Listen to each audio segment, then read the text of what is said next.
Ay, palakas na ng palakas ang ulan. Pero maganda naman ang tanawin dito.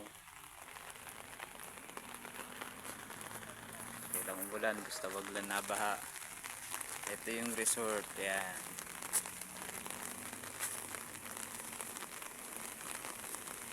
Gusto mong maligo dyan, pwede. Tapos ito yung dam. Malaki yung dam. Dam truck,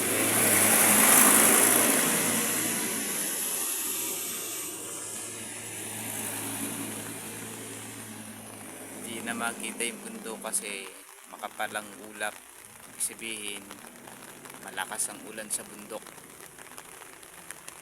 Ingat ka palagi, Ling. Ingat ka dyan. Baka tumasumba. Akyat uli ikaw sa third floor.